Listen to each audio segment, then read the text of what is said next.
بسم اللہ الرحمن الرحیم۔ السلام علیکم ناظرین، میں ہوں مہرین سبتین اور دیکھ رہے ہیں آپ میرا یوٹیوب چینل۔ ناظرین، ڈراماز، فلم، ریڈیو، تھیٹر، معروف ایوارڈ یافتہ اداکار طلعت حسین، میرا نہیں خیال کہ آپ میں سے کوئی ایسا ہوگا جو ان کو نہیں جانتا ہوگا۔ خاص طور پہ پاکستان میں کوئی ایسا نہیں ہوگا جو انہیں نہ جانتا ہو۔ 80 سال سے زائد العمر ہیں، انتہائی ضعیف ہو گئے ہیں اور فنون لطیفہ کو نصف صدی سے زیادہ انہوں نے ٹائم دیا۔ 70 سے پہلے انہوں نے کام شروع کیا، لیکن 70s میں انہیں بہت عروج ملا۔ بڑی زبردست ان کے کریڈٹ پہ ڈراماز ہیں اور کام ہے، نہ صرف یہ کہ پاکستان بلکہ بالی ووڈ میں اور انہوں نے برطانوی ٹی وی میں بھی انہوں نے جو پرفارمنسز دی ہیں، بالی ووڈ فلموں میں جو انہوں نے پرفارمنسز دی ہیں، ان کا کام، ان کا کردار، ان کا انداز جو ہے وہ میرے خیال سے کسی تعارف کا محتاج نہیں ہے۔ ایسے میں اس وقت وہ کہاں پر ہیں؟ ہماری بے حسی بھی ہے اور ان کی وائف کا ایک روتے ہوئے ایک بیان بھی ہے، ایک تکلیف دہ بیان ہے، اور اس وقت جس تکلیف دہ صورتحال سے وہ گزر رہے ہیں اور جس بے حسی کا مظاہرہ کیا گیا ہے، میں اس بارے میں آپ کو کچھ چیزیں بتاؤں گی۔ خاص طور پہ طلعت حسین صاحب، جو ان کا ایک سفر ہے چپڑاسی سے لے کر آگے جو انہوں نے سفر طے کیا، اور پھر باہر جا کے انہوں نے اداکاری کی تعلیم بھی حاصل کی، اور پھر بالی ووڈ، ہالی ووڈ کا جو سفر انہوں نے طے کیا، وہ سب بھی آپ کو بتاتی ہوں۔ لیکن اس وقت جو ان کی تکلیف دہ صورتحال ہے، اس کے بارے میں ان کی وائف جو ہے انہوں نے کچھ باتیں کی ہیں۔ ان کی شریک حیات ہیں رخشندہ طلعت، وہ کہتی ہیں کہ زیادہ سگریٹ نوشی کرنے کی وجہ سے ان کے شوہر کے پھیپھڑے جو ہے وہ کمزور ہو چکے ہیں۔ آپ کو معلوم ہی ہے کہ کچھ طبی پیچیدگیوں کی وجہ سے وہ کچھ سالوں سے اسکرین سے دور ہیں، انتہائی علیل ہیں، بستر اور ویل چیئر تک ہو کر محدود رہ گئے ہیں، اور اس پر ان کی وائف بتاتی ہیں کہ ان کے شوہر کے پھیپھڑے جو ہیں زیادہ سگریٹ نوشی کی وجہ سے کمزور ہو گئے، جن میں بار بار پانی بھر جاتا ہے۔ انہوں نے بتایا کہ پھیپھڑوں سے پانی نکالنے کے لیے انہیں متعدد بار ہاسپٹل منتقل کیا گیا، اور کمزوری کی وجہ سے وہ گھر میں گر بھی پڑے تھے، جس کی وجہ سے اب وہ ویل چیئر اور بستر تک محدود ہو چکے۔ اب رخشندہ کہتی ہے کہ ڈاکٹرز نے اداکار کو گھر میں ہی رکھنے کی تجویز دی، جس کے لیے اب ان کی دیکھ بھال کے لیے میل نرس کی خدمات بھی حاصل کی گئیں۔ لیکن انہوں نے یہ کہا کہ مجھے بڑا دکھ ہوتا ہے کہ ان کا خیال اور احساس حکومت نے نہیں کیا۔ طلعت صاحب جو ہے، ان کو بڑے عرصے سے کام جو ہے وہ نہیں مل رہا تھا، کام کی پیشکش ہی نہیں ہو رہی تھی، لیکن کیوں نہیں ہو رہی تھی اس بارے میں انہوں نے تو انکشاف نہیں کیا۔ لیکن طلعت حسین نے یہ انکشاف ضرور کیا تھا اب سے کچھ عرصہ پہلے کہ ان کے والد کی وفات کے بعد گھر میں مالی مشکلات کے باعث انہوں نے بہت ہی کم عمری میں نوکری کرنا شروع کی تھی، اور ایک دوست نے ان کو سینما کے گیٹ کیپر کی نوکری دلوائی تھی۔ اب وہ نوکری جو ہے وہ جب انہیں ملی، اور ان کے دوست نے انہیں کراچی کا لیرک سینما تھا جہاں گیٹ کیپر کی نوکری دلوائی، لیکن وہاں کے مینیجر جب دیکھا کہ وہ تعلیم یافتہ ہیں تو انہوں نے انہیں ایڈوانس بکنگ جو ہے اس میں انہیں جگہ دلوا دی اور سیکشن میں رکھوا دیا۔ اس کے بعد سینما کے گیٹ کیپر سے اداکار بننے والے طلعت حسین کہتے ہیں کہ میں نے ریڈیو پاکستان میں اداکاری سے اپنا کیریئر کا آغاز کیا۔ اس کے بعد پاکستان ٹیلی ویژن کے جو مینیجر ڈائریکٹر تھے ایم ڈی اسلم اظہر، پھر انہوں نے کہا کہ اداکاری پر توجہ دو، اور 1964 کے بعد انہوں نے اداکاری میں کام شروع کیا، اور اس کے بعد انہوں نے اعلیٰ تعلیم حاصل کی لندن جا کر، اور سٹیج اور تھیٹر پر کام کرنے کے علاوہ بہت سے نشریاتی اداروں کے ساتھ انہوں نے کام کیا۔ جب لندن سے وہ واپس آئے، اس کے بعد انہوں نے باقاعدہ آغاز کیا اداکاری کا، سٹیج پر، تھیٹر پر بہت سارا انہوں نے کام کیا، شاندار 5 دہائیوں پر ان کا کام ہے، لیکن اس وقت وہ بہت ہی قسم پوسٹری کہہ لیجیے اس حالت میں زندگی گزارے ہیں، اور ایک زائد العمری کے باعث انہیں اس وقت کام بھی کوئی نہیں دیا جا رہا۔ ان کی دیکھ بھال کے لیے میل نرس کی خدمات بھی حاصل کی گئیں، لیکن اس وقت وہ انتہائی علیل ہیں، اور ان کی اہلیہ کے مطابق ان کے شوہر نے فن کو ایک پوری زندگی دی ہے، اور اب ان کے علاج پر اچھا خاصا پیسہ جو ہے وہ خرچ ہو رہا ہے۔ اگر حکومت جو ہے وہ اس کا جو ثقافتی ادارہ ہے وہ اگر مدد کرنا چاہے تو انکار نہیں کریں گی۔ انہوں نے کہا کہ حکومت سمیت وہ کسی سے بھیک نہیں مانگیں گے، لیکن حکومت کا فرض ہے کہ پوری زندگی جس شخص نے فن کو دیا ہو اس کا ضرور خیال رکھنا چاہیے۔ اور اس وقت جو ان کے لوگ ہیں، جو فینس ہیں طلعت حسین صاحب کے، وہ بھی بڑا اس بات پر پریشان بھی ہیں، مایوس بھی ہیں۔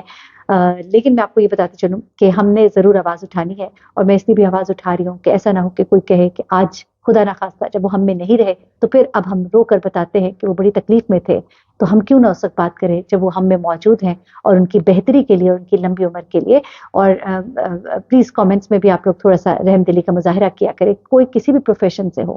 ہر شخص کی جان قیمتی ہے، اور لوگ اپنے اپنے پروفیشن میں رہتے ہوئے بہت اچھے اچھے اور بڑے بڑے عظیم کام کر رہے ہوتے ہیں جن کا ہمیں کوئی پتہ نہیں ہوتا۔ ایسے میں آپ کو ایک وائس نوٹ جو ہے وہ سنوانا چاہتی ہوں۔ خالد بٹ صاحب جن کا گزشتہ دنوں انتقال ہوا، خالد بٹ صاحب کی زندگی جو ہے وہ خالد بٹ صاحب کی زندگی جو ہے اس وقت بڑے ہی تکلیف دہ صورتحال سے گزر رہی تھی اور کافی تکلیف میں تھے، بیمار تھے۔ آپ کو معلوم ہی ہوگا کہ ایک ڈرامہ ان کا اس وقت آن ایئر تھا خئی کے نام سے، جس کی کچھ ایپیسوڈ جو ہے وہ ریکارڈڈ موجود ہیں، لیکن اسی ڈرامے کے دوران ہی ان کی طبیعت اور بھی زیادہ بگڑ گئی اور اس کے بعد وہ خالق کے حقیقی سے جا ملے۔ لیکن اس تمام تر صورتحال میں وہ آخری لمحات، آخری وقت جو ہے انہوں نے بڑی تکلیف میں کاٹا تھا۔ ایک ان کا وائس نوٹ جو ہے وہ اس وقت بہت وائرل ہے سوشل میڈیا پہ، جس میں وہ اپنے پوتے سے مخاطب ہے اور اس سے کچھ بات کر رہے ہیں جس کا نام زاہد ہے۔ لیکن اس سے پہلے میں آپ کو ایک اور بات بتاؤں جو خالد صاحب کی زندگی کا ایک المیہ بھی تھا، کہ اس وقت میں جب کہ ان کو اپنے بچوں کی ضرورت تھی، لیکن ان کے بیٹے جو ہے ان کے پاس نہیں تھے اور وہ اپنے بیٹوں سے الگ رہنے پر مجبور تھے، اکیلے رہنے پر مجبور تھے۔ کیا وجوہات تھی کیا نہیں تھی، ہم نہیں اس پر کوئی کامنٹ یا بات کر سکتے، لیکن یہ ان کی بڑی دلیری ہے کہ وہ خود اس بات کو مانتے ہیں، کہتے ہیں کہ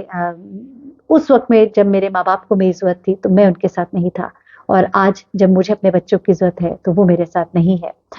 لیکن خالد بٹ صاحب جن کے ساتھ ان کے بچے نہیں تھے، لیکن لگتا ہے کہ اپنے پوتے سے ان کا بانڈ جو ہے وہ بڑا ہی اسٹرانگ تھا، اور اپنے پوتے کے ساتھ آخری وقت میں جو انہوں نے کچھ گفتگو کی ہے اس کا تھوڑا سا کانٹینٹ میں آپ کو پہلے بتا دیتی ہوں اور اس کے بعد آپ کو سنواتی ہوں۔ ان کا لہجہ اور ان کی آواز اور اس میں درد جو ہے اس کو آپ محسوس کر سکیں گے۔ اس میں وہ کہتے ہیں کہ زاہد صاحب شکریہ، مجھے نہیں پتا کہ میں تمہیں کیسے بتاؤں، لیکن اب تو میں باتھ روم بھی نہیں جا سکتا، میں بول بھی نہیں سکتا۔ میرا لیور جو ہے ٹرانسپلانٹ کیا جائے گا، اس نے تقریباً کام کرنا بند کر دیا ہے۔ ڈاکٹرز نے لیور ٹرانسپلانٹ جو ہے سجیسٹ کیا ہے اور یہ فائنل ہے۔